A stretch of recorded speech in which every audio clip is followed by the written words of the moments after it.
തൻ്റെ ബാല്യകാലത്ത് സാക്ഷാൽ മഹാദേവനെ തപം ചെയ്ത് തൻ്റെ ജീവിത സഖിയാക്കാനുള്ള ശ്രമമാണ്, അല്ലെ ജീവിതത്തിൽ തൻ്റെ പ്രാണപ്രിയനാക്കാനുള്ള ശ്രമമാണ്. ആ ശ്രമത്തിൽ ഭംഗിയായിട്ട് വിജയിച്ചു. കാരണം ദേവന്മാരെല്ലാവരും കൂടി ചെന്നിട്ട് മഹാദേവനോട് പറഞ്ഞു, ഭഗവാനെ, ബ്രഹ്മാവായ എനിക്ക് സരസ്വതി ദേവി കൂടെയുണ്ട്, നാരായണന് ലക്ഷ്മി കൂടെയുണ്ട്, അങ്ങ് മാത്രം ഇങ്ങനെ ഒറ്റയ്ക്കിരിക്കുന്നത് കാണുമ്പോൾ ഞങ്ങൾക്ക് സഹിക്കണില്ല. കാരണം എന്താ? പ്രകൃതിയുടെ നിലനിൽപ്പിനെ അത് ബാധിക്കും. അപ്പോൾ അതുകൊണ്ട് തന്നെ അങ്ങും വിവാഹം കഴിക്കണം എന്ന് പറയുമ്പോൾ മഹാദേവൻ പറയേണ്ടത്, ഈ കല്യാണം കഴിക്കലൊക്കെ വലിയ പാടാണ്. എന്താ കാരണം? അതിൽ ഈ ബുദ്ധിമുട്ടുകളേറെ യാത്രേ. എന്താ? ഒന്നാമത്തെ കാര്യം, ഈ വിവാഹം എന്ന് പറയുന്നത് ഒരാളുടെ ബന്ധനത്തിൽ പെട്ടുപോകുന്നതാണ്.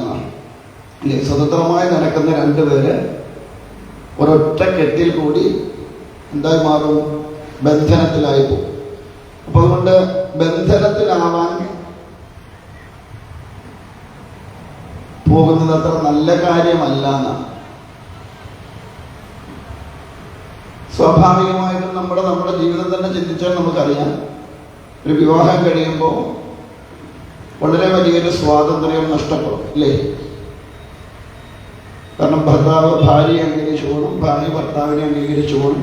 ഇപ്പൊ രണ്ടുപേർക്കും അതുവരെ ഉണ്ടായിരുന്ന ഒരു സ്വാതന്ത്ര്യം, സ്വതന്ത്രമായ ചിന്തകൾ, ഇതൊക്കെ ഒരു ബന്ധനത്തിലാകുന്ന അവസ്ഥയാണ്. തന്നെയുമല്ല, ഈ എനിക്ക് പറ്റിയ ഒരു പെൺകുട്ടി എവിടെയാ ഉള്ളത് എന്നാണ്.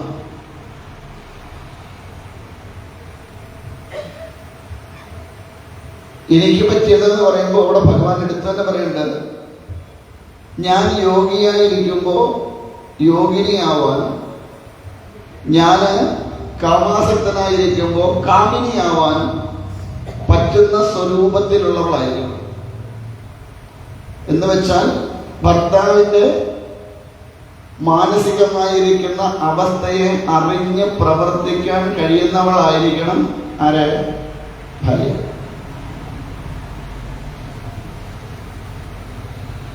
ഞാൻ ഇങ്ങനെയൊക്കെ പറയുമ്പോൾ നിങ്ങൾക്ക് തോന്നും, അല്ലേ, കഥകൾക്ക് എന്തിനാ വേറെ ഇടയ്ക്ക് കയറുന്ന കഥയൊക്കെ പറഞ്ഞ് പോയാൽ പോലെ എന്നൊക്കെ നിങ്ങൾക്ക് തോന്നും. ഇതെന്താ കുഴപ്പമെന്ന് ചോദിച്ചാൽ, നമ്മൾ ഈ കഥകൾ മാത്രം കേട്ടിട്ട് നമ്മുടെ ജീവിതത്തിൽ ഒരു കഥയില്ല. ഉണ്ടോ? കൃഷ്ണന്റെ കഥകൾ ഒരുപാട് കേട്ടില്ലേ? ദേവിയുടെ കഥകൾ ഒരുപാട് കേട്ടില്ലേ? നമ്മുടെ ജീവിതത്തിൽ വല്ല കഥയുണ്ടോ? നമ്മൾ അന്നും ഇന്നും ഒരുപോലെ.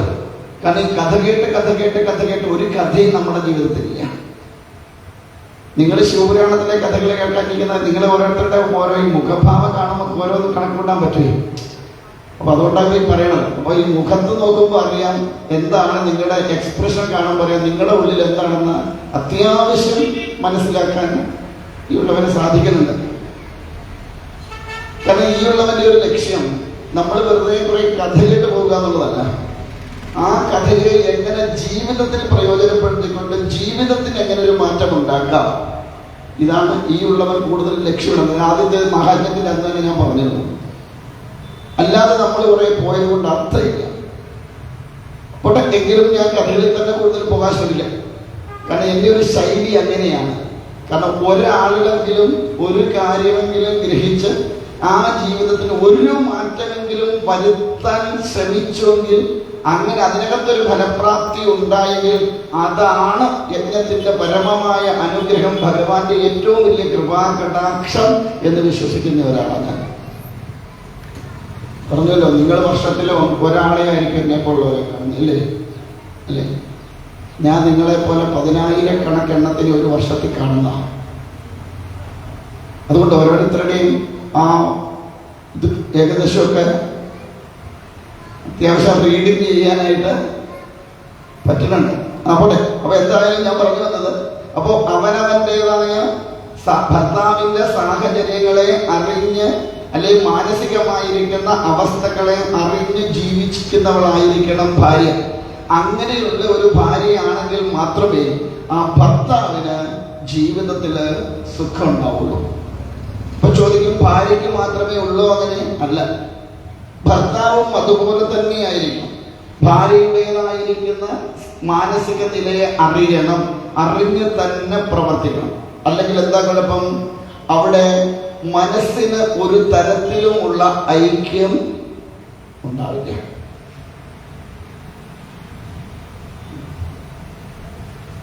നമ്മൾ പൊരുത്തങ്ങളൊക്കെ ഒരുപാട് നോക്കിയിട്ട കല്യാണം കഴിക്കാം അല്ലേ? പക്ഷെ ഏത് പൊരുത്തം മാത്രം നോക്കൂല? മനപ്പൊരുത്തം മാത്രം നമ്മൾ നോക്കൂല. അവിടെയാണ് നമ്മളെല്ലാം പെട്ടുപോകണം ഇല്ലേ? കല്യാണം കഴിച്ച ഒരു കുറച്ച് ദിവസത്തേക്ക് ഭയങ്കര ഇതായിരിക്കും. പക്ഷെ അത് കഴിഞ്ഞാലോ ഭർത്താവ് കിഴക്കോട്ടിരുന്ന ഭാര്യ നേരെ പുറത്തിരിഞ്ഞ് പടിഞ്ഞാട്ടില്ല ഇല്ലേ? ഇതല്ലേ സത്യം. അപ്പൊ അതുകൊണ്ടാണ് ഇത് പറയാറുണ്ട്, സംസ്കാരം ഒന്നാണെങ്കിൽ, ശ്രദ്ധിച്ചു കേട്ടണം, സംസ്കാരം ഒന്നാണെങ്കിൽ വലിയ കുഴപ്പമില്ലാതെ, അത് പൂർണ്ണ വരത്തില്ല, വലിയ കുഴപ്പമില്ലാതെ. അതുകൊണ്ടാണ് ജീവിത പങ്കാളി എപ്പോഴും, അല്ലെങ്കിൽ രണ്ടുപേര് ചേരുമ്പം അവരുടെ സംസ്കാരം വേണം ആദ്യം നോക്കി വിവാഹം കഴിക്കാൻ. ജാതകത്തെക്കാൾ പൊരുത്തം വേണ്ടത് സംസ്കാരത്തിലാണ്. ഈശ്വര ചിന്തകളുമായി നടക്കുന്ന ഒരുവനാണ് ഭർത്താവായിട്ട് വരുന്നതെങ്കിൽ ആ ഈശ്വരീയമായ ചിന്തകൾ കൊണ്ടുള്ള ഒരാളായിരിക്കണം ആയിട്ട് വരുന്നത് ഭാര്യയായിട്ട് വരുന്നത്. വിരുദ്ധ സംസ്കാരമായാൽ ആ ജീവിതത്തിൽ ഒരിക്കലും എന്തുണ്ടാവില്ല, സ്വസ്ഥത ഉണ്ടാവില്ല. അതുകൊണ്ടാണ് ഭഗവാൻ ഇവിടെ നിബന്ധന വെക്കുന്നതാണ്, ഞാൻ യോഗിയായിരിക്കും, ഞാൻ ആ യോഗപദത്തിലേക്ക് ഉയരുമ്പോൾ അതിനനുസൃതമായി എന്നോടൊപ്പം വരുവാൻ കഴിയുന്നവളായിരിക്കും.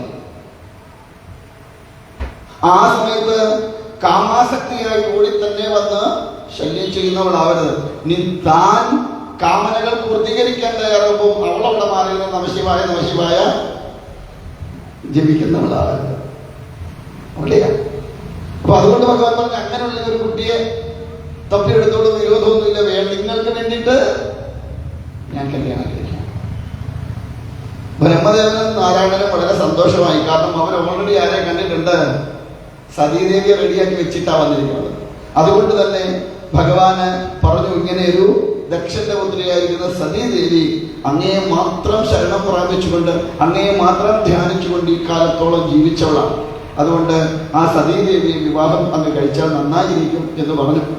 മഹാദേവൻ പറഞ്ഞു, ശരി ആയിക്കോട്ടെ, നമുക്ക് നോക്കാം എന്ന് പറഞ്ഞ് എന്തായാലും ബ്രഹ്മാവിനെ ദക്ഷന്റെ അരികിലേക്ക് പറഞ്ഞു വിട്ടു. എന്തിനാ? പെണ്ണ് ചോദിക്കാൻ. ഭഗവാന് വേറെ ആരും ചോദിക്കാൻ ഇല്ല. കാരണം കുലവും കുടുംബവും ഒന്നുമില്ലാത്തവനാണ് ആര്? ഭഗവാൻ. പ്രപഞ്ചം മുഴുവൻ വിലയം പ്രാപിച്ചിരിക്കുന്ന ഭഗവാന് കുലം ഏതാന്ന് ചോദിച്ചാൽ ഇന്ന കുലം എന്ന് പറയാൻ ഇല്ല. അക്കുല്ല, അക്കുല്ല, കുലത്തിനെല്ലാം അതീതയായിട്ടുള്ളവ, അല്ലെങ്കിൽ കുലമില്ലാത്തവൾ. കാരണം സർവകുലങ്ങളും ഇവിടെ നിന്നാണ് ഉദ്ഭവിച്ചിട്ടുള്ളത്. അതുകൊണ്ട് സർവകുലത്തിനും അതീതയായിട്ടുള്ളവളാണ്. എന്തുപോലെ ഭഗവാനും അത് തന്നെയാണ്. കുലങ്ങളൊന്നുമില്ല, കുലം ഗോത്രമൊന്നും പറയാനില്ല. അങ്ങനെയുള്ള ഭഗവാന് വേറെ ആരും ഇല്ലാത്തത് കൊണ്ട് ബ്രഹ്മദേവനെ പറഞ്ഞു വിട്ടു. എന്തായാലും പെണ്ണ് ആലോചിച്ചു, ലക്ഷണം കുഴപ്പമില്ല, വിവാഹം നടത്താം എന്ന തീരുമാനത്തിലേക്ക് എത്തി. അങ്ങനെ എന്തായാലും വളരെ ഭംഗിയായ രീതിയിൽ ബ്രഹ്മാവിനെ ആചാര്യനാക്കിക്കൊണ്ട് വിവാഹ മംഗള കർമ്മങ്ങളൊക്കെ നടന്നു. അതെല്ലാം കഴിഞ്ഞ് രണ്ടുപേരും കൂടെ പതുക്കെ ഇവിടെ ചില വിശേഷമായിട്ട് തന്നെ പറയുന്നുണ്ട്. നമ്മൾ ഭാഗവത്തിലെ പോലെ രണ്ടുപേരും കൂടെ ഒന്ന് ചുറ്റിക്കാണാൻ പോയി എന്നാണ്. വിവാഹം കഴിഞ്ഞാൽ അങ്ങനെ വേണമല്ലോ, എവിടെങ്കിലുമൊക്കെ ഒന്ന് പോണം. എന്തായാലും രണ്ടുപേരുടെ ഒന്ന് കറങ്ങാൻ പോയ വഴിക്ക് ഒരു കാട്ടിൽ വെച്ചിട്ട് ശ്രീരാമചന്ദ്ര പ്രഭുവിനെയും മഹാദേവൻ കാണാനിടയായിരുന്നാണ്. ശ്രീരാമചന്ദ്ര പ്രഭുവിനെ കണ്ടപ്പോ മഹാദേവൻ അദ്ദേഹത്തെ തലകുനിച്ചു വണങ്ങി. അത് സതീദേവിക്ക് അങ്ങോട്ട് അത്രയ്ക്ക് അങ്ങോട്ട് സുഖമില്ല. കാരണം ലോകത്തിന്റെ മുഴുവൻ നാഥനായിരിക്കുന്ന മഹാപ്രഭുവായിരിക്കുന്ന മഹാദേവൻ ഈ ശ്രീരാമചന്ദ്രനെ കണ്ടപ്പോൾ എന്തിനാണ് തല കുനിച്ചു വണങ്ങിയത് എന്നൊരു സംശയം സതീദേവിക്കുണ്ടായിരുന്നാണ്. അത് സ്വസ്ഥമായിട്ടിരുന്നപ്പോൾ ചോദിക്കുകയും ചെയ്തു, അല്ല എന്താണ് അങ്ങ് ഈ ശ്രീരാമനെ കണ്ട് വണങ്ങാനുണ്ടായ കാര്യം, അല്ലെങ്കിൽ ആരാണ് ആ അങ്ങ് വണങ്ങിയ ആളാണ്? അപ്പോഴാണ് മഹാദേവൻ പറയുന്നു, അത് സാധാരണക്കാരനല്ല, സാക്ഷാൽ മഹാവിഷ്ണു തന്നെ മനുഷ്യ അവതാരം എടുത്ത് വന്നതാണ്. അദ്ദേഹത്തിന്റെ പേര് ശ്രീരാമൻ എന്നാണ്. ദശരഥന്റെ പുത്രനാണ്. ഭാര്യ നഷ്ടപ്പെട്ട ഭർത്താവാണ്.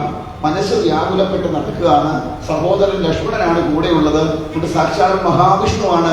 ഞങ്ങൾ രണ്ടും രണ്ടല്ല,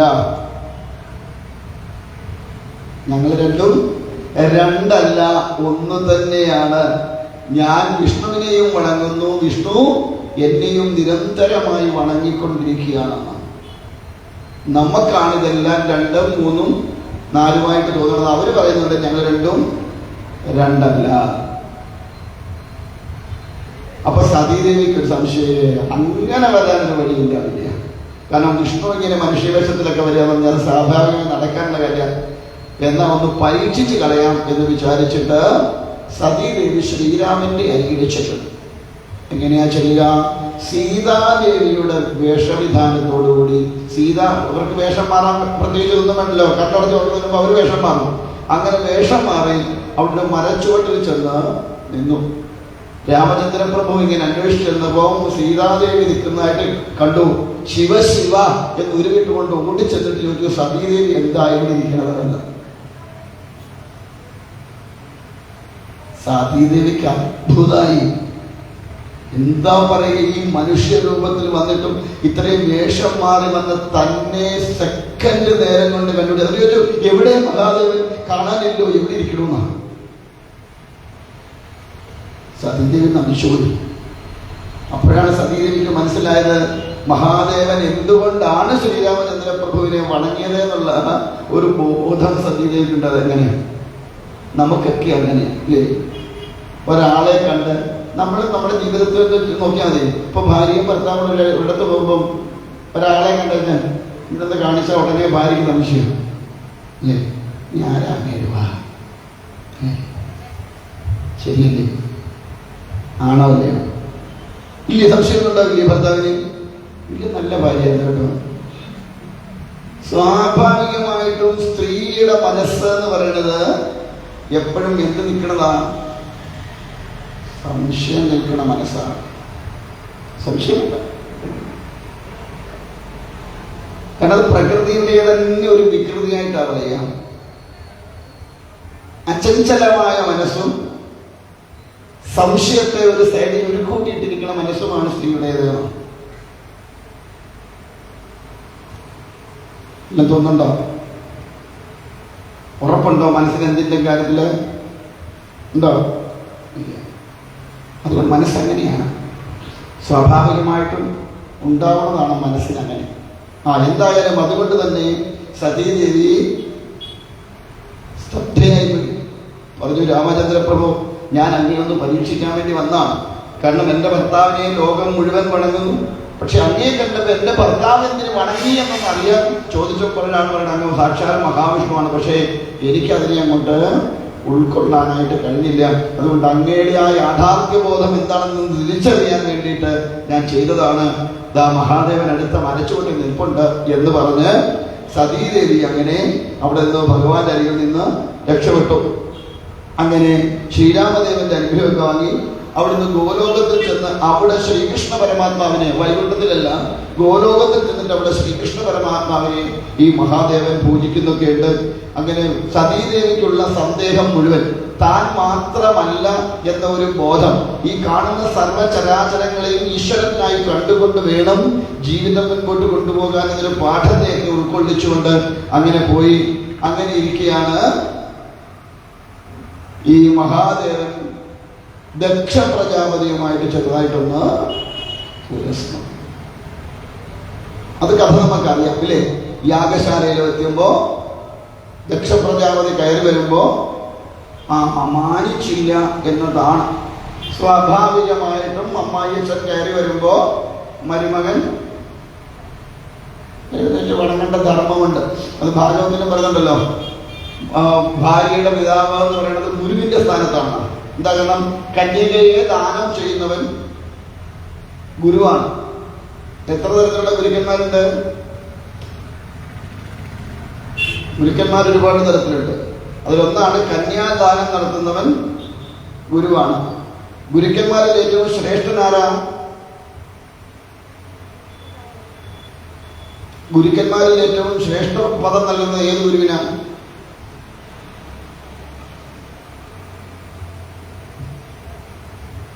ജ്ഞാനത്തെ പകർന്നു തരുന്നവനാണ് ശ്രേഷ്ഠനായ ഗുരു. അത് കഴിഞ്ഞുള്ളൂ ബാക്കിയുള്ള ഗുരുക്കന്മാർ എല്ലാം തന്നെ. അതുകൊണ്ടാണ് ലോകാരാധ്യ ഗുരുവായിട്ട് ആരെ കൽപ്പിക്കുന്നത്? ദക്ഷിണാമൂർത്തി. എന്തുകൊണ്ടാ? അജ്ഞാനത്തെ മുഴുവൻ ഇല്ലാതെയാക്കിക്കൊണ്ട് ജ്ഞാനത്തെ പ്രദാനം ചെയ്യുന്ന, പ്രകാശം ചെയ്യുന്നവനാണ് ഗുരു. ഗുരു ബ്രഹ്മ, ഗുരു വിഷ്ണു, ഗുരുദേവോ മഹേശ്വര, ഗുരു സാക്ഷാത് പരം ബ്രഹ്മ തസ്മൈ ശ്രീ ഗുരവേ നമ. പരമമായിരിക്കുന്ന ആ ഗുരു ജ്ഞാനദാതാവാണ്. അന്ധതയെ ഇല്ലാതെയാക്കുന്നവനാരോ അവനാണ് യഥാർത്ഥത്തിലുള്ള ഏറ്റവും ശ്രേഷ്ഠതമനായ ഗുരു. കന്യകയെ ദാനം ചെയ്യുന്നവരും ഗുരുവാണെന്ന്. അപ്പൊ അതുകൊണ്ട് ഈ ദക്ഷിണാമൂർത്തി ഒരു സാധനത്തിൽ ചവിട്ടി പിടിച്ചിട്ടുണ്ട്. എന്താണെന്നറിയാമോ? അപസ്മാരം. എന്താ ഈ അപസ്മാരം? അജ്ഞാനമാണ്. ജ്ഞാനമില്ലാത്ത അവസ്ഥയാണ് അപസ്മാരം. അതിനെയാണ് ചവിട്ടിപ്പിടിച്ചിരിക്കുന്നത്. ഭദ്രകാളി ഒന്നിനെ ചവിട്ടിപ്പിടിച്ചിട്ടുണ്ട്. അതെന്താ? ഭദ്രകാളി വേതാളം അല്ലെ? വേതാള കണ്ഠത്തിലാണ് കയറിയിരിക്കുക അല്ലേ? അവിടെയും ഭദ്രകാളിയും ചവിട്ടിപ്പിടിച്ചിരിക്കുന്ന അജ്ഞതയാണ്. കാരണം കാളി ജ്ഞാനത്തിന്റെ മൂർത്തിയാണ്, നമുക്കറിയില്ല എന്ന് മാത്രം. കാളി കാലസ്വരൂപിണിയാണ്, കാലത്തിന്റെ സ്വരൂപമാണ്, അതോടൊപ്പം ജ്ഞാനത്തിന്റെ മൂർത്തിയാണ്. ഭദ്രകാളിയൊക്കെ അടുത്തറിയണം. എന്ത് സുഖാന്നറിയാവോ? ഇത്ര എന്താ പറയാ, ഒരു മനസ്സിന് ഇത്രയും നമുക്ക് കുടിയിരുത്താൻ പറ്റുന്ന ഒരു സ്വരൂപമാണ് ഭദ്രകാളി എന്ന് പറയുന്നത്. ആ ഭദ്രകാളി എന്താണെന്ന് തിരിച്ചറിയുമ്പോഴാണ് അത് എത്രമാത്രം മഹത്തരമായിരുന്നു എന്ന് നമുക്ക് അറിയാൻ കഴിയും. ഇതൊക്കെ നേരെ കിട്ടുന്നെങ്കിൽ നമുക്ക് നോക്കാം. അപ്പൊ എന്തായാലും അങ്ങനെ ആ യാഗശാലയിൽ വെച്ച് വെട്ട അപമാനം, അതിന് പകരം കിട്ടാൻ ദക്ഷൻ എന്ത് ചെയ്യുന്നു? മറ്റൊരു യാഗം നടത്താനായിട്ട് തീരുമാനിക്കുന്നു. അങ്ങനെ എല്ലാവരും ക്ഷണിച്ചു. പക്ഷെ ആരെ മാത്രം ക്ഷണിച്ചില്ല?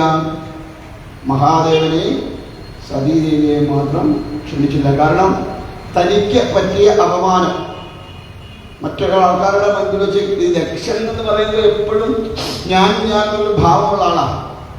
അപ്പൊ ആ ഭാവത്തിൽ നിൽക്കുന്നവർ വരെ ഒരു ചെറിയ തോതിലുള്ള ഒരു ഇതുണ്ടായാൽ പോലും അത് വളരെ വേഗം മനസ്സിനെ വല്ലാതെ ബാധിക്കും. ചിലർക്ക് മനസ്സിൽ എന്തെങ്കിലും ഒരു ഇതുണ്ടായാൽ പിന്നെ ജീവിതകാലത്തവര് അത് മായിച്ച് കളയുകയില്ല. അങ്ങനെയാ ചിലർ അല്ലേ? ഞാൻ മരിച്ചാൽ ഇതില്ലെന്ന് പറയുന്നത്, ഇത് ഞാന് മറക്കൂലെന്ന്. അതിനൊന്നും കൊണ്ട് നടക്കരുത് അല്ലേ? ജീവിച്ചിരിക്കുമ്പോൾ തന്നെ ഇന്ന് നിങ്ങൾക്ക് പരിചയമില്ലാത്ത ആരെങ്കിലും നോക്കി മിനിക്കാൻ ഞാൻ പറഞ്ഞു നിങ്ങൾ ചിരിച്ചോ? ആരെയും നോക്കി ചിരിക്കാനല്ലേ? എന്നെ നോക്കി ഇരുന്നിട്ട് പോലെ ചിരിക്കുന്നില്ലല്ലേ? പിന്നല്ലേ വരികൾ വരുന്നവരെ ചിരിക്കുന്നു അല്ലേ? എന്നെ നോക്കി ചിരിക്കാൻ പോലും വലിയ ബുദ്ധിമുട്ടാണ്.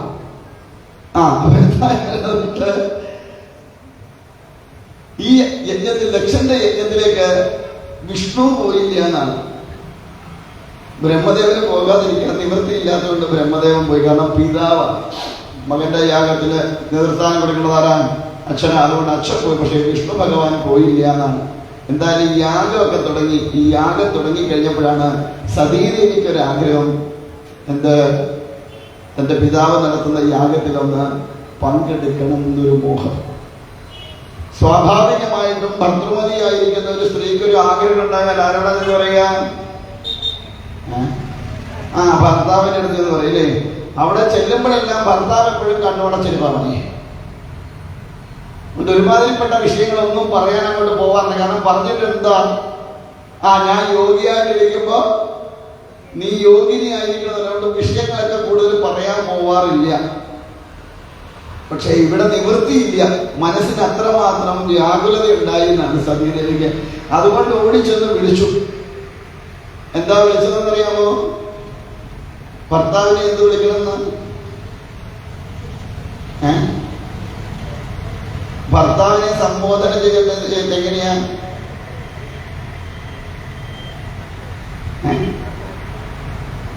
നിങ്ങളൊക്കെ എങ്ങനെയാ വിളിക്കുക? അത് ഇവിടെ ഇരുന്നുകൊണ്ട് പറയാൻ പറ്റുമോ അല്ലേ? പ്രാണനാഥ എന്ന് വിളിക്കണം എന്നാണ്. അതുപോലെ തിരിച്ചെന്ന് വിളിക്കണം, പ്രാണനാഥയെന്ന് വിളിക്കണം. കാരണം ഭാര്യയും ഭർത്താവും പരസ്പര പൂരകങ്ങളാണ്. രണ്ടും രണ്ടല്ല, ഒന്നാണ്. അതുകൊണ്ട് ചെന്ന് വിളിച്ചു പ്രാണനാഥ. ഇപ്പൊ വിളിക്കുന്നതിലൊക്കെ മഹാരസമല്ലേ? ഇങ്ങനെ കണ്ടു പിടിച്ചിട്ടൊക്കെ ഓരോന്ന് വിളിക്കുന്നേ കേൾക്കണം. ഒന്നും പറ്റത്തില്ല. പോട്ടെ. അപ്പൊ എന്തായാലും ഇവിടെ പ്രാണനാഥ എന്ന് വിളിച്ചു. എന്നിട്ട് ചോദിച്ചു, പിതാവ് ഒരു യാഗം നടത്തണോ, നമുക്ക് അവിടെ വരെ ഒന്ന് പോവണ്ടേ?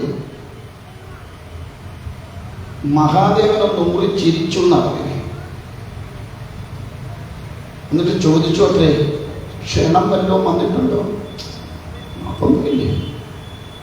പിന്നെന്തിനാ പോണേ?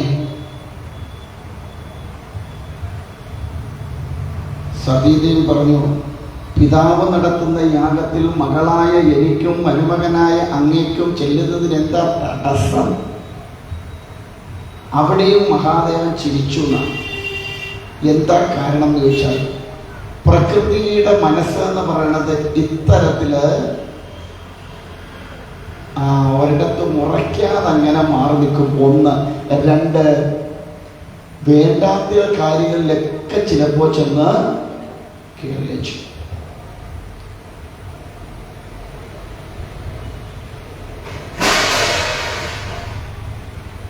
അപ്പോ ഭഗവതി ചോദിച്ചു, ക്ഷണിക്കേണ്ട കാര്യമില്ലല്ലോ, എന്റെ അച്ഛൻ അങ്ങയുടെ ആരാ? അച്ഛൻ തന്നെയല്ലേ, എന്റെ ഗൃഹം അങ്ങയുടെ ഗൃഹമല്ലേ, ഇപ്പൊ നമുക്കൊന്ന് പോയിക്കൂടെ എന്നാണ്. ഭഗവാൻ പറഞ്ഞു, ക്ഷണിക്കാത്ത ഒരിടത്തേക്ക് ചെന്ന് കയറുന്നത് അത്ര യോഗ്യമല്ല. തന്നെയല്ല, പണ്ടേ നിന്റെ അച്ഛൻ എന്നോടത്ര സുഖത്തില് അല്ല. അപ്പൊ പറഞ്ഞ അതൊക്കെ നമ്മൾ രണ്ടും കൂടെ ഒന്നിച്ചു ചെന്ന് കഴിയുമ്പോ മാറും, കുഴപ്പമൊന്നും ഉണ്ടാവില്ല. പക്ഷേ ഭഗവാൻ പോകാൻ കൂട്ടാക്കിയില്ല എന്നാണ് കഥക്കിടയില്. എങ്കിലും ഞാൻ ചോദിക്കുകയാണ്, ഒരു സ്ത്രീയെ സംബന്ധിച്ച് അവരുടെ പുരുഷന് വില കൽപ്പിക്കുന്നത് ആരാണ്?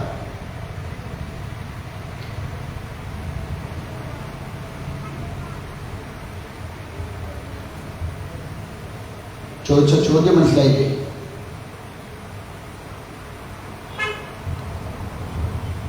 ഇപ്പോ നമ്മുടെ വീട്ടിലേക്ക് നമ്മൾ ചെന്നാൽ നമ്മളുടെ ഭർത്താവിന് നമ്മുടെ വീട്ടുകാര് സ്വീകരിക്കുന്നത് അല്ലെങ്കിൽ ആ വ്യക്തിയോട് പെരുമാറുന്നത് ഏതിന്റെ അടിസ്ഥാനത്തിലാണ്?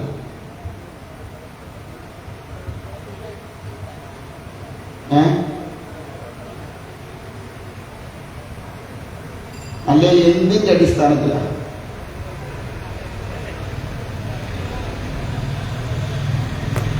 ചൂടെടുത്താലും വേണ്ടില്ല, നിങ്ങൾ പറയുന്നത് കേൾക്കാൻ പറ്റില്ല. എന്താണ്?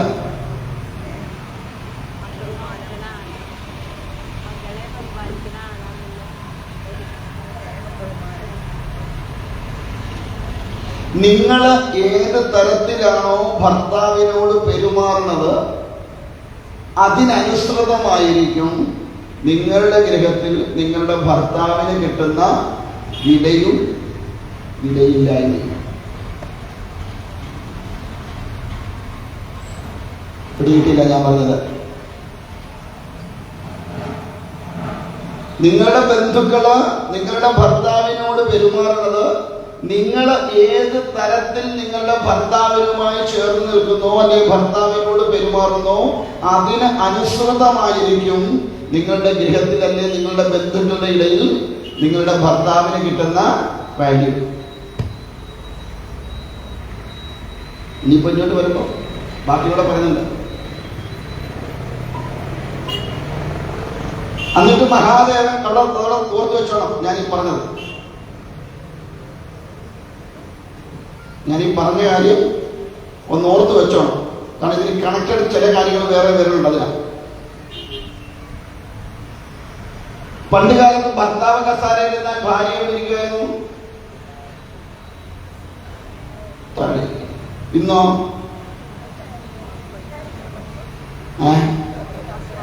ഞാനൊന്നും പറഞ്ഞില്ല.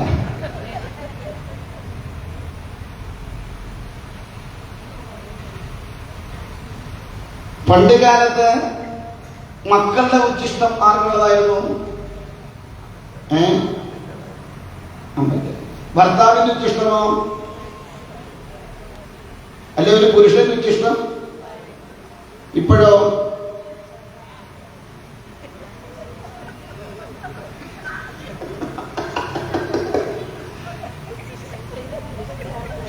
ഇപ്പൊ ഭാര്യ ഉണ്ടെന്റെ ബാക്കി വേണമെങ്കിൽ എന്ന് ഞാൻ പറയില്ല. പക്ഷെ വേറൊരാൾ കഴിക്കും ഭർത്താവിന്റെ ഉച്ചിഷ്ടം. ആരാ? തൊടലേ കിടക്കുന്ന സമയം. അപ്പൊ ഭാര്യ ആരാ?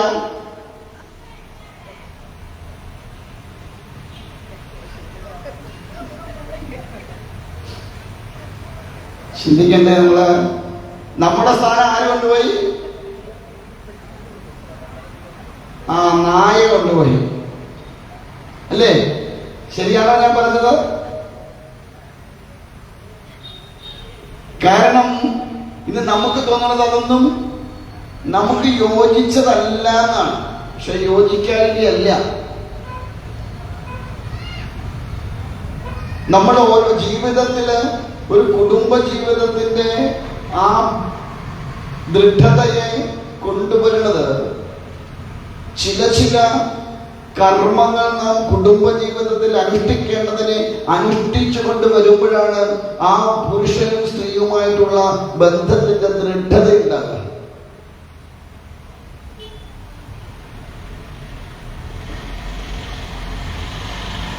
മനസ്സിലാവുന്നുണ്ടോ?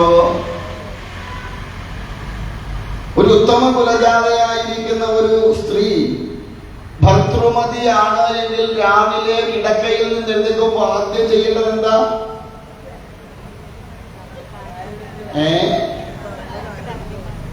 ഭർത്താവിന്റെ കാല് തൊഴുത് എഴുന്നേക്കണം. ഇപ്പൊ എത്ര പേര് ചെയ്യും? അപ്പൊ വേണേ ഒരു തട്ട് കൊടുത്തിട്ട് ഇവിടെ മാറി കിടക്കും മനുഷ്യൻ, എനിക്ക് എന്തിട്ട് കൊണ്ട് വരെ പണിയുള്ളതാണ് പറയും. അതുകൊണ്ട് തന്നെ ഭർത്താവിന്റെ മനസ്സൊന്ന് പിടഞ്ഞാൽ എത്ര ഭാര്യമാർക്ക് തിരിച്ചറിയാൻ കഴിയുന്നുണ്ട്?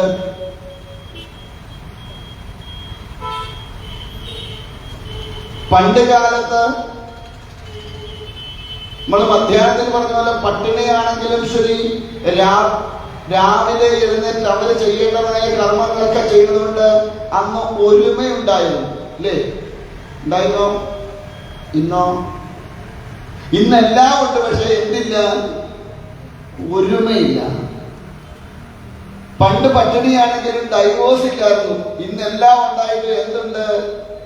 ഡൈവോഴ്സ് കൂടുതലാണ്. എന്താ കാരണം? പരസ്പരം മനസ്സിലാക്കുവാനുള്ള തയ്യാറില്ലാത്തതാണ് കാരണം. അല്ലേ?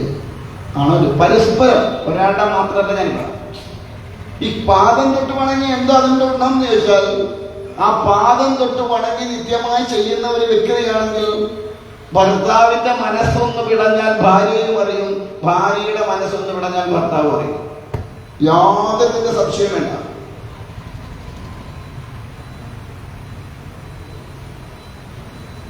അതുകൊണ്ടറിയാം, ഭർത്താവ് അടുത്തുള്ളപ്പോൾ ഭർത്തൃപാദവും ഭർത്താവ് അടുത്തില്ലാത്തപ്പോൾ ഭർത്തൃമുദ്രയും ഇതായിരിക്കണം ഒരു ഉത്തമ കുലജാതയായ സ്ത്രീയുടെ ധർമ്മം എന്നാണ്.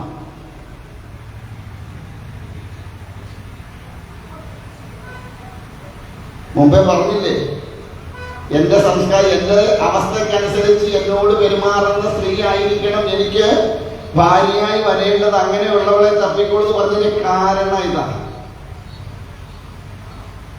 കാരണം ഒരു കുടുംബത്തിന്റെ ഐക്യം ഊട്ടി ഉറപ്പിക്കുന്നത്, അതിന് നെടുന്തൂണായി നിൽക്കുന്നത് ആരാ? സ്ത്രീയാണ്. ഒരു കുടുംബത്തെ ഇല്ലാതെയാക്കാനും ഒരു കുടുംബത്തെ ഉയർത്തിയെടുക്കാനും രണ്ടിനും ആർക്ക് സാധിക്കും? ഒരു സ്ത്രീക്ക് സാധിക്കും.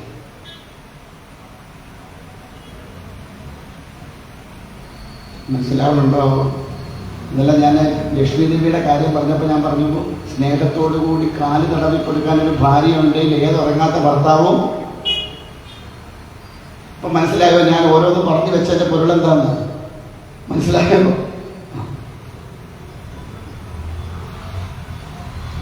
എന്തായാലും അവിടെ ഭഗവാൻ പറഞ്ഞു പോകുന്നത് അത്ര ഉചിതമല്ല. കാരണം നീ അവിടെ ചെന്നാൽ എന്നോടുള്ള വൈരാഗ്യം അവിടെ നിന്റെ പിതാവ് കാണിക്കും.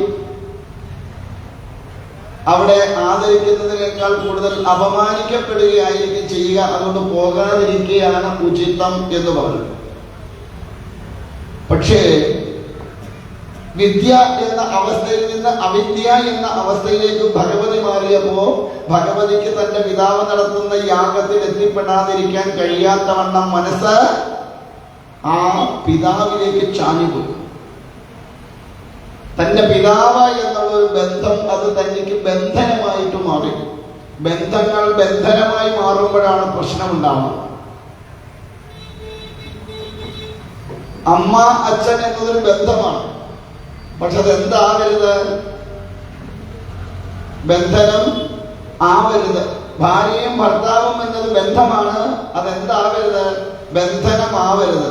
മക്കള് അച്ഛൻ അമ്മ എന്ന ഭാവം ബന്ധമാണ്. അത് ബന്ധനമാവരുത്. എന്തുകൊണ്ടെന്ന് വെച്ചാൽ ബന്ധം ബന്ധനങ്ങളാകുമ്പോ ജീവിതത്തിന്റെ സുഖം നഷ്ടപ്പെടും.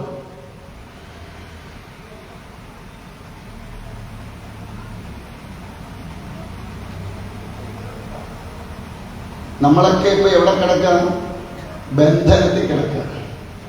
അതുകൊണ്ടാണ് ഒന്നും നമുക്ക് ഇട്ട് കളഞ്ഞിട്ട് പോകാൻ വയ്യാത്ത. അതുകൊണ്ടാണ് ഈ ഉള്ളവൻ പറയാറുണ്ട്, ജീവിക്കുമ്പം ഒരു കൊട്ടത്തേങ്ങ പോലെ ജീവിക്കണം. കേട്ടിട്ടുണ്ടോ? കൊട്ടത്തേങ്ങ. കൊട്ടത്തേങ്ങ എന്താ പ്രത്യേകത? ആ ചിരട്ടയിൽ നിന്നുള്ള ബന്ധം വേറുപെട്ട് കിടക്കും. ചിരട്ട പൊട്ടിച്ചാലും അകത്ത് കിടക്കുന്ന കാമ്പിന് യാതൊരു വിധമായ കുഴപ്പവുമില്ലാതെ പുറത്തേക്ക് പോരാം. നമ്മളിപ്പോ എന്തോ തേങ്ങ പോലെ, മുറ്റിയ പച്ചത്തേങ്ങ പോലെ എത്ര കുത്തിയാലും നമ്മളെന്ത് ചെയ്യില്ല, ഇളകി പോരില്ല. അതുകൊണ്ടാണ് നമുക്ക് ഈ സംസാരത്തിൽ നിന്ന് രക്ഷപ്പെടാൻ കഴിയാത്തതും. അതുകൊണ്ടാണ് നീ കൊട്ടത്തേങ്ങ പോലെ ജീവിക്കണമെന്ന് പറഞ്ഞിട്ട് ഇന്ന് വീട്ടിൽ ചെന്ന് പറയരുത്. സ്വാമി പറഞ്ഞായിരുന്നു കൊട്ടത്തേങ്ങ പോലെ ജീവിക്കണം, അതുകൊണ്ട് ഇന്ന് പോലെ ചേട്ടന്റെ വഴി എനിക്ക് എന്റെ വഴി എന്ന് പറഞ്ഞ് പോകണമെന്നല്ല ഞാൻ പറഞ്ഞതിനർത്ഥം. അവനവനിൽ നിക്ഷിപ്തമായിരിക്കുന്ന കർമ്മങ്ങൾ അനുഷ്ഠിക്കുമ്പോഴും ഇന്നല്ലെങ്കിൽ നാളെ ഇതെല്ലാം തന്നിൽ നിന്ന് പോകുന്നതാണെന്നും അല്ലെങ്കിൽ താൻ ഇന്നല്ലെങ്കിൽ നാളെ ഇവിടെ നിന്ന് പോകേണ്ടതാണെന്നുമുള്ള ഉത്തമമായ ബോധത്തെ ഉള്ളിൽ ഉറപ്പിച്ചുകൊണ്ട് വേണം ഓരോ നിമിഷവും ജീവിതത്തിൽ മുൻപോട്ട് കടന്നു പോകാൻ. അങ്ങനെ കടന്നു പോകാതെ വരുമ്പോഴാണ് ജീവിതം ബന്ധനങ്ങളായിട്ട് മാറുക. ഉപേക്ഷിക്കുമ്പോ യാതൊരുവിധ ആശങ്കയുമില്ലാതെ ഒരു ദുഃഖവുമില്ലാതെ എന്തിനേയും ഉപേക്ഷിക്കാൻ നമുക്ക് സാധിക്കും. എന്തായാലും സതീദേവി ഭഗവാന്റെ വാക്കുകളെ അധികം അംഗീകരിച്ചില്ല എന്നല്ല, അവിദ്യ ബാധിച്ചതുകൊണ്ട് അവിടേക്ക് ഓടിപ്പോയി. അവിടെ ചെന്ന് ആദ്യം നോക്കിയത് തന്റെ ഭർത്താവിന് പീഠം കൽപ്പിച്ചിട്ടുണ്ടോ എന്നാണ്.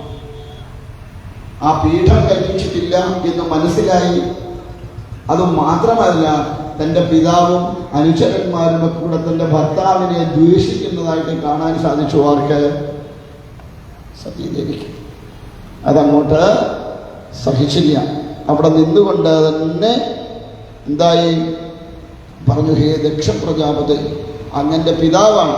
അങ്ങയിൽ നിന്ന് ഞാൻ നേടിയെടുത്തിരിക്കുന്ന ഈ ശരീരം ഞാൻ ഇവിടെ തന്നെ അങ്ങയുടെ മുൻപിൽ വെച്ച് തന്നെ ദാഹരിക്കാൻ പോവുകയാണെന്ന്. എങ്ങനെയാ സതീദേവി തന്റെ ദേഹത്തെ ഇല്ലാതാക്കിയത്? ഏതഗ്നി? കോപാഗ്നി, യോഗാഗ്നി, യാഗാഗ്നി. ഇനി ഏതെങ്കിലും അഗ്നി ഉണ്ടോ? ഇനിയുണ്ട്, ജഡരാഗ്നിയുണ്ട്. കോപാഗ്നി ഒന്നുമല്ല, യോഗാഗ്നിയാണ്. യോഗാഗ്നി എവിടെ ഉള്ളതാ? നമ്മളിൽ തന്നെ ഉള്ള അഗ്നിയാണ്. ഈ അഗ്നിയെ സ്വയം നമുക്ക് ജ്വലിപ്പിക്കാൻ കഴിയും. പക്ഷെ അതിന് പണി അറിയാവുന്നവർ മാത്രമേ ജ്വലിപ്പിക്കാൻ നിൽക്കാവൂന്നാണ്. പണ്ടുള്ള നമ്മുടെ ഗുരുക്കന്മാർക്കൊക്കെ ഈ പണി അറിയാമായിരുന്നു. കാരണം ആരും തൻ്റെ മൃതശരീരത്തെ കത്തിക്കാനില്ലെങ്കിലും കുഴപ്പമില്ല, സ്വയം തൻ്റെ ദേഹത്തെ അഗ്നിക്കിരയാക്കാൻ കഴിയുന്ന വിധത്തിലുള്ള യോഗ വിദ്യകൾ അറിയാവുന്നവരായിരുന്നു നമ്മുടെ ഗുരുക്കന്മാർ. അതിനൊരു ഉദാഹരണമാണ് ദധീചി മഹർഷി. തൻ്റെ ശരീരത്തെ ലോകതന്ത്രയ്ക്ക് വേണ്ടിയിട്ട് സ്വയമേവ ഇല്ലാതെയാക്കാൻ കഴിയുന്ന ആൾക്കാരുണ്ടായിരുന്നു. നമുക്കതെന്ന് പറഞ്ഞുകൂടാ. അപ്പോ അതിന് പകരം നമ്മളെ വല്ലോനും എടുത്തുകൊണ്ട് ഇന്ന് ഏതെങ്കിലുമൊക്കെ അഗ്നിയിൽ കൊണ്ടുവെക്കും, ഇല്ലേ? അപ്പൊ അതുകൊണ്ട് തൻ്റെ യോഗാഗ്നി ബലം കൊണ്ടാണ് ആ ശരീരത്തെ ദഹിപ്പിക്കുന്നത്. അങ്ങനെ ദഹിപ്പിക്കുന്ന അവസ്ഥയിൽ പ്രപഞ്ചം മുഴുവൻ ഒന്ന് കിടുങ്ങി എന്നാണ് പറയുന്നത്. ശക്തിസ്വരൂപിണിയായിരിക്കുന്ന ഭഗവതി തൻ്റെ ദേഹത്തെ യോഗാഗ്നി ദഹിപ്പിച്ചപ്പോൾ പ്രപഞ്ചം ഒന്ന് കിടുങ്ങി. എന്നിട്ടോ ഈ വിഷയത്തെ നേരെ നാരദമുനി ചെന്നിട്ട് ഭഗവാനോട് പറഞ്ഞു.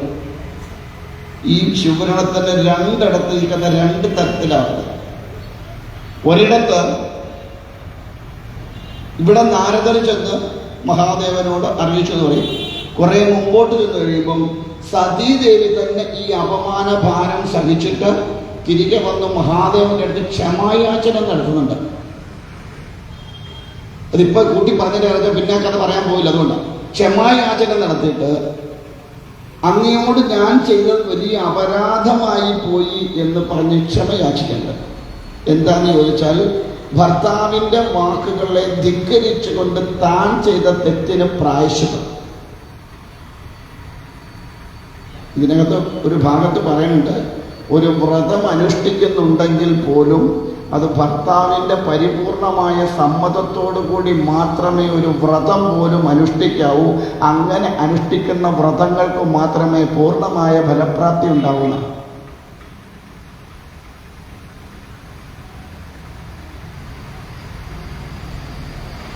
ഇപ്പം നമ്മുടെ വ്രതം ആരെങ്കിലും അറിയാറുണ്ടോ?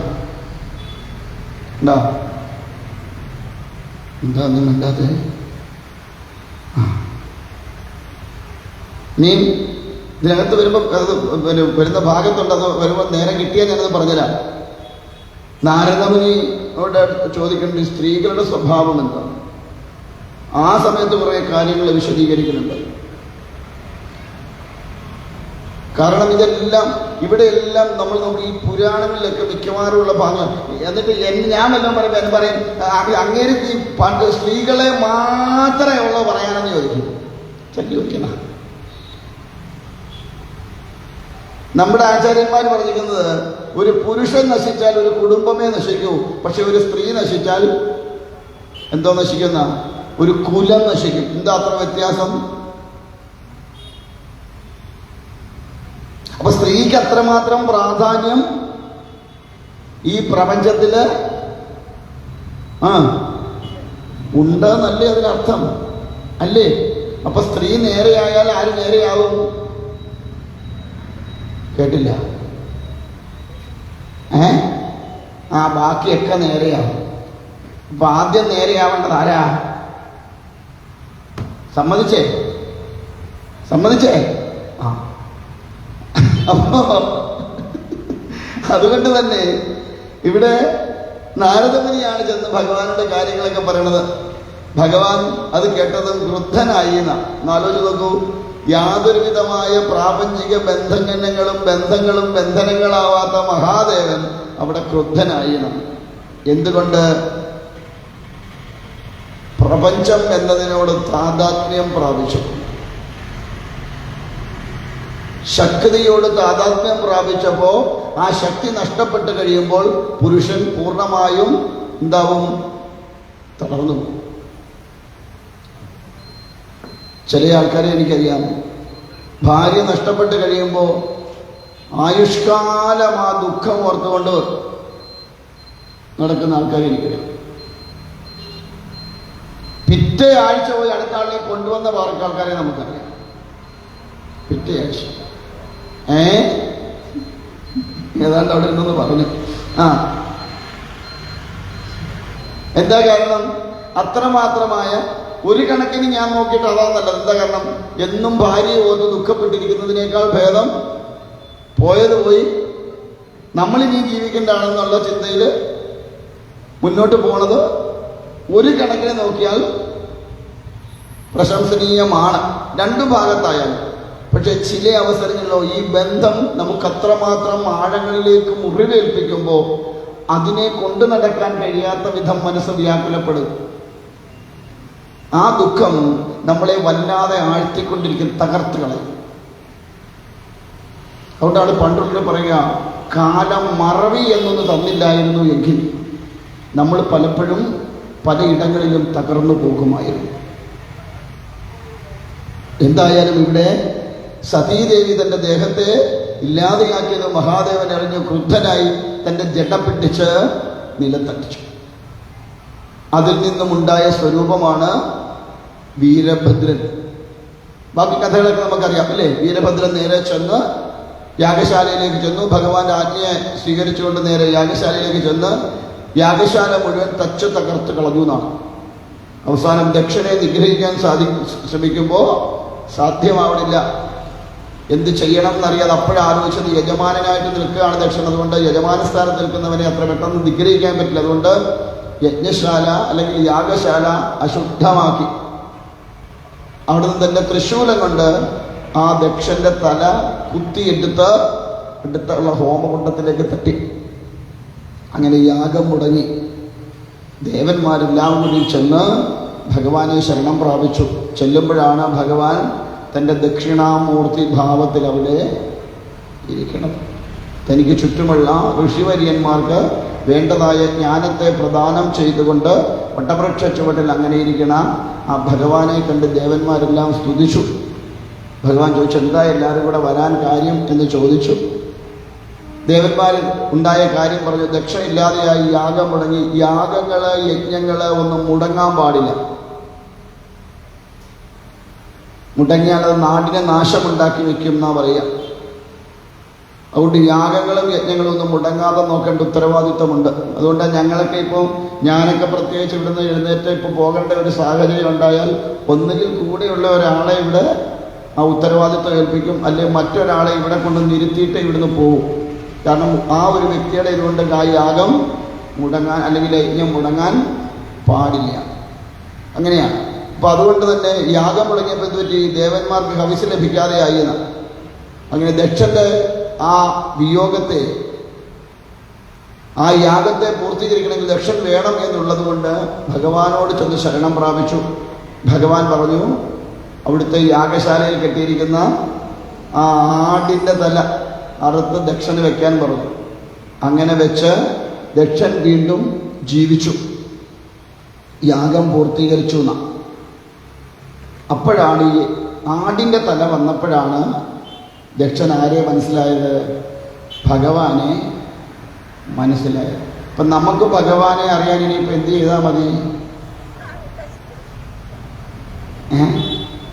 ഈ തല മാറ്റിവെച്ച് ആടിൻ്റെ തല വെച്ചാൽ നമുക്ക് ആരെ അറിയാം? ആരെ അറിയാം? മഹാദേവനെ അറിയാം. അപ്പം നമ്മുടെ തലയ്ക്ക് എന്തോ കുഴപ്പമുണ്ടെന്നുള്ളത്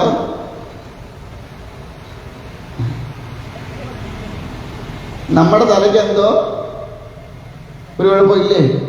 കുഴപ്പമുണ്ട്.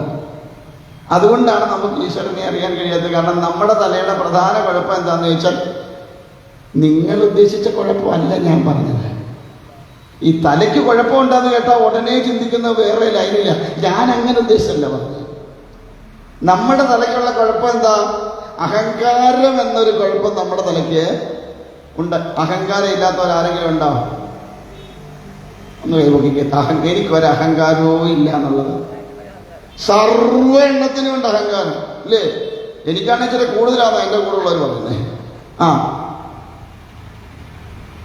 ഈ അഹങ്കാരമാണ് നമ്മളെ ഈശ്വരങ്കിൽ നിന്ന് അകറ്റി നിർത്തുന്നത്. എന്താ അഹങ്കാരം ഉണ്ടാവാനുള്ള കാരണം? ഭൗതികമായ സാഹചര്യങ്ങൾ നമുക്ക് കൂടുതലായി വർദ്ധിച്ചു വരും. ജീവിത സാഹചര്യം മാറുന്നതിനനുസരിച്ച് നമുക്ക് എന്തുണ്ടായിക്കൊണ്ടിരിക്കും? അഹങ്കാരം വർദ്ധിച്ചുകൊണ്ടിരിക്കും. അങ്ങനെയുള്ള ദക്ഷനാകുന്ന ഞാൻ ശരീരത്തിൽ അഭിമാനം കൊണ്ട് നിൽക്കുന്നവൻ അത് ദക്ഷതയാണ്, അഹങ്കാരമാണ്. നമുക്ക് ഏതൊക്കെ വിധത്തിലുള്ള ദക്ഷതയുണ്ട്? ശരീരത്തിൽ അഹങ്കാരമുണ്ട്, അല്ലേ? എനിക്കൊക്കെ പിന്നെ അഹങ്കരിക്കാനൊന്നും ഇല്ല, ഇത്രയേ ഉള്ളൂ. അതുകൊണ്ട് പ്രത്യേകിച്ചൊന്നും ശരീരത്തിൽ പറഞ്ഞ് അഭിമാനിക്കാനൊന്നും ഇല്ല. ഉണ്ടോ? ഒന്നുമില്ല. പിന്നെയോ, ധനത്തിൻ്റെ കാര്യത്തിൽ അഹങ്കാരം നമുക്കുണ്ടാവും. പിന്നെ എങ്ങനെ ഉണ്ടാവും അഹങ്കാരം? ബന്ധുബലത്തിൻ്റെ കാര്യത്തിൽ അഹങ്കാരം ഉണ്ടാവും, ഇല്ലേ? ഉണ്ടാവില്ലേ? ഒന്നും വേണ്ടുന്നില്ല. ചായ കുടിച്ചിട്ട് ഒരു ഉഷാറില്ല. എന്തുപറ്റി? ബന്ധുബലത്തിൽ അഹങ്കാരം ഉണ്ടാവും. പിന്നെയോ, തൻ്റെ സ്ഥാനമാനങ്ങളിൽ തനിക്ക് അഹങ്കാരം ഉണ്ടാവും. ഇങ്ങനെ ഏതെല്ലാം വിധത്തിൽ തനിക്ക് അഹങ്കാരം ഉണ്ടാവുമോ ആ അഹങ്കാരം മുഴുവൻ ബാധിക്കുന്നത് എവിടെയാണ്? തലയിലാണ്. ആ തല എന്നാണോ എടുത്തു മാറ്റുന്നത്, അപ്പോൾ മാത്രമാണ് നമുക്ക് ആരെ അറിയാൻ കഴിയുക? ഈശ്വരനെ അറിയാൻ കഴിയുക. ആ തല പോണത് എപ്പോഴാണ്? ജ്ഞാനമുണ്ടാകുന്ന അവസ്ഥയിലാണ്. ഈ കാണുന്നതൊക്കെ തുച്ഛമായിട്ടുള്ള കാലയളവിലേക്ക് ഉള്ളൂ എന്ന ബോധത്തെ ഉള്ളിൽ ഉറപ്പിച്ചുകൊണ്ട് അതിൽ ആസക്തി വെക്കാതെ എപ്പോഴാണോ നമുക്ക് നീങ്ങാൻ കഴിയുക, അപ്പോൾ നമുക്കവിടെ ഈ അഹങ്കാരത്തിന് കുറവ് വരും. അല്ലാത്തിടത്തോളം കാലം നമുക്ക് അഹങ്കാരം അങ്ങനെ വർദ്ധിച്ചു നിൽക്കും. നമുക്ക് ആരെ അറിയാൻ കഴിയില്ല? ഈശ്വരനെ അറിയാൻ കഴിയില്ല. ഇപ്പം ദക്ഷത എന്ന ആ ദക്ഷൻ എന്ന അഹംബോധം നമ്മുടെ ഉള്ളിൽ നിന്ന് മാറണം. അതിന് ഈ തല കളഞ്ഞേ പറ്റും. ഈ തലയിരിക്കുന്നിടത്തോളം കാലം അറിയാൻ സാധ്യമാവില്ല. ഇപ്പം ഇതെല്ലാം നമ്മൾ കേട്ടില്ലേ? അങ്ങോട്ട് ഇറങ്ങിയിട്ട് നമ്മുടെ ഭാവം എന്തായിരിക്കും? ചിന്തിക്കുന്നുണ്ടോ? ഇപ്പം ഇവിടെ ഇരിക്കുമ്പം തന്നെ നമ്മുടെ എന്തെല്ലാം ഭാവങ്ങളാ, എന്തെല്ലാം ചിന്തകളാ നമ്മുടെ ഉള്ളിൽ കൂടി കടന്നു പോണത്, ഇല്ലേ? ഇല്ലേ? എന്താ കാരണം? നമ്മളിങ്ങനെ വിഷയങ്ങളിൽ തേടി തേടി തേടി തേടി പോണത് കൊണ്ടാണ്. വിഷയസുഖങ്ങളോട് താല്പര്യമുണ്ടാവും തോറും മനസ്സ് കലുഷിതമാവും. ആ മനസ്സ് കലുഷിതമാവും തോറും നമ്മുടെ ഉള്ളിൽ അഹംബോധം ഉണ്ടാവും. മനസ്സിലായോ? അങ്ങനെ സതീദേവി എന്നത് നമ്മുടെ ജീവസ്വരൂപം തന്നെയാണ്. അതെപ്പോഴാണ് ഈശ്വരനോട് ചേരുക? ഈശ്വരനോട് ചേരുന്നത് ജ്ഞാനമുണ്ടായി കഴിയുമ്പോഴാണ്. അല്ലെങ്കിൽ വിദ്യ എന്ന അവസ്ഥയിലിരിക്കുമ്പോഴാണ് സത്തിനോട് ചെന്ന് ചേരാൻ കഴിയുക. എപ്പോൾ അവിടുന്ന് വിട്ടുപോകും? എപ്പോഴാണോ അവിദ്യ ബാധിക്കുന്നത്, മായം ബാധിക്കുന്നത്, അപ്പോൾ ഈശ്വരനിൽ നിന്ന് അകന്നു മാറുകയും ചെയ്യും. നമ്മളിപ്പം അകന്ന് നിൽക്കുന്നത് എന്തുകൊണ്ടാണ്? ഇന്ന് ഞാൻ ഉച്ചയ്ക്ക് നിങ്ങളോട് ഓരോ ചില കാര്യങ്ങൾ ചോദിച്ചപ്പോൾ നിങ്ങളൊക്കെ അന്തം വിട്ടിരുന്നു, ഇല്ലേ? ഇല്ലേ? എന്താ പറഞ്ഞപ്പോഴായിരുന്നു?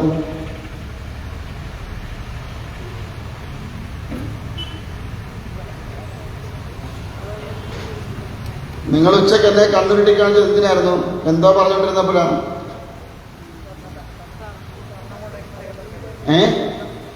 അല്ല, സ്വർണം തരുന്നതായിരുന്നില്ല. അതൊക്കെ പോട്ടെ, അതൊന്നും അല്ല. അല്ലാതെ ഞാൻ കഥ പറഞ്ഞുകൊണ്ടിരുന്ന കൂട്ടത്തിൽ ചില കാര്യങ്ങൾ പറഞ്ഞപ്പോൾ നിങ്ങൾ എന്നെ ഇങ്ങനെ നോക്കണുണ്ട്. എന്തിനായിരുന്നു? എന്തോ പറഞ്ഞപ്പോഴായിരുന്നു നോക്കിയേ?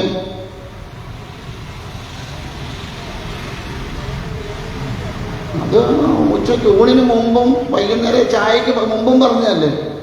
അല്ലേ?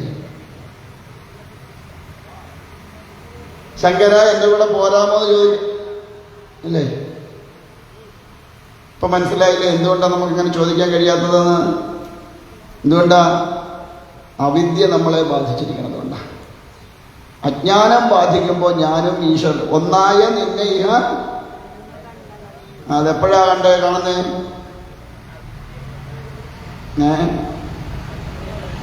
അവിദ്യ വരുമ്പോഴാണ്. ഞാനും ഈശ്വരനും രണ്ടാണെന്നുള്ള ബോധം നമ്മുടെ ഉള്ളിൽ ഉള്ളിടത്തോളം കാലം നമുക്ക് എന്ത് കിട്ടില്ല? സുഖം ഉണ്ടാവില്ല. ആ ബോധത്തിലേക്ക് വരാൻ വേണ്ടിയിട്ടാണ് ഈ ഭൗതികമായ വിഷയങ്ങളിലൊന്നും ആസക്തി ഉണ്ടാവരുതെന്ന് പറയുന്നത്. നമ്മളെല്ലാം കൂടുതലും ആസക്തിപ്പെടുന്നത് എന്തിനാണ്? ഈ ഭൗതികമായിരിക്കുന്ന വിഷയങ്ങളിലാണ്, ഇല്ലേ? നമ്മൾ ഓരോന്നും തൻ്റേതാക്കി കെട്ടിവെച്ചുകൊണ്ടിരിക്കുക, അല്ലേ? 4 സെന്റ് ഉണ്ടെങ്കിൽ 4 സെന്റിനും ചുറ്റും എന്ത് കെട്ടും? മതിൽ കെട്ടും, ഇല്ലേ? എന്നിട്ട് എന്ത് തൂക്കോടെ?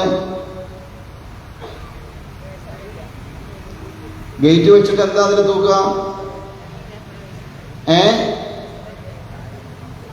ഇവിടെ അങ്ങനെ ഇല്ലേ? എന്തോ ഉണ്ടെന്ന്? Beware of. അവിടെ ആരുണ്ടെന്ന്? ഞാനൊന്നും പറഞ്ഞില്ല, നിങ്ങളാ ഇതൊക്കെ പറയുന്നത്. ഞാൻ ഒന്നിനും ഉത്തരവാദില്ല. അതുകൊണ്ട് മനുഷ്യരാരും അങ്ങോട്ട് ചെല്ലരുതാണ് അല്ലേ?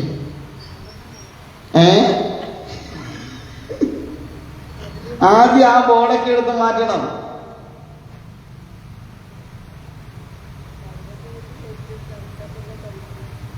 ആദ്യം ആ ബോർഡ് എടുത്ത് മാറ്റാൻ നമുക്ക്. നമ്മുടെ വീട്ടിൽ വേറെ ഒട്ടിച്ചു വെക്കും, ഇന്നിടത്ത് ഇന്നാരി ഈ വീടിന്റെ ഉണ്ടോ?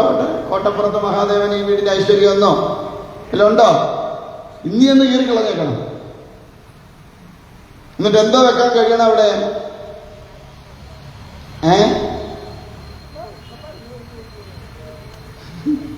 എന്നിട്ട് എന്തെഴുതി പൊട്ടിക്കാൻ കഴിയണം നമുക്ക്? ഞാനും എൻ്റെ വീട്ടിലുള്ളവരും ഞങ്ങളുടെ പ്രവൃത്തിയുമാണ് ഈ വീടിന്റെ ഐശ്വര്യം എന്ന് എപ്പോ എഴുതി ഒട്ടിക്കാൻ കഴിയുന്നോ അപ്പോ മാത്രമേ ആരുടെ അനുഗ്രഹം ഉണ്ടാവൂ? കോട്ടപ്പുറത്ത് മഹാദേവന്റെ അനുഗ്രഹം ഉണ്ടാവും. അല്ലാതെ നിങ്ങൾ ഈ ലോകത്തുള്ള സർവ്വ അപ്പന്മാരും ഞങ്ങളുടെ വീടിന്റെ ഐശ്വര്യം എന്ന് പറഞ്ഞ് എഴുതി വെക്കൊണ്ട് ഒട്ടിച്ചാലും എന്തൊട്ടില്ല, ഒരുത്തരും തിരിഞ്ഞു നോക്കൂല. നമ്മളിത് ഒട്ടിച്ചിട്ട് നമ്മുടെ പ്രവൃത്തി മോശമാണോ എങ്കിൽ ഏത് ഈശ്വരനാണ് നമ്മളെ തേടി വരിക? അമ്മ ഏതാണ്ടൊക്കെ എന്നെ ചീത്ത വിളിക്കുന്ന തീർന്നു. എന്താണോ ചിന്തിച്ചു നോക്കൂ. നമ്മളിത് ഒട്ടിച്ചിട്ട് ഇനിയൊന്നും ഇവിടെ വന്ന് തൊഴുതേച്ചെന്റെ മഹാദേവ എന്നും പറഞ്ഞ് കൈയെടുത്ത് കുമ്പിട്ട് അങ്ങോട്ട് ഇറങ്ങിയിട്ട് ഒരുത്തിന് ദ്രോഹമാണ് ചെയ്യണതെങ്കിൽ ഈ മഹാദേവൻ കൂടെ കാണുന്നു തോന്നുന്നുണ്ടോ? ഉണ്ടോ? അപ്പൊ എവിടെ ആദ്യം നന്നാവേണ്ടത്? തൻ്റെ മനസ്സും തൻ്റെ ചിന്തയും തൻ്റെ വാക്കും ശുദ്ധമായാൽ അവിടെ ആരുടെ അനുഗ്രഹം ഉണ്ടാവും? ഈശ്വരന്റെ അനുഗ്രഹം ഉണ്ടാവും. അല്ലാതെ ബോർഡ് വെച്ചുകൊണ്ടൊന്നും ഒരു കാര്യമില്ല. ഞാനാണ് വലുത് എന്ന ഭാവം ആദ്യം കളയുക. എന്താണ്? ഞാൻ വലുതാണെന്നുള്ള ഭാവം ആദ്യം കളയുക. ഞാൻ ഒന്നുമല്ല എന്ന തിരിച്ചറിവുണ്ടാവുക. ഞാൻ വരുന്നതിന് മുമ്പും ഇവിടൊക്കെ എല്ലാം ഭംഗിയായിട്ടുണ്ടായിരുന്നു ഇല്ലേ? ഞാൻ പോയി കഴിഞ്ഞാലും ഇവിടെ കാര്യങ്ങളൊക്കെ ഭംഗിയായിട്ട് നടക്കുമെന്ന ബോധം ഉള്ളില് ഉറപ്പിക്കുക. അകത്തോട്ട് പിടിക്കണത്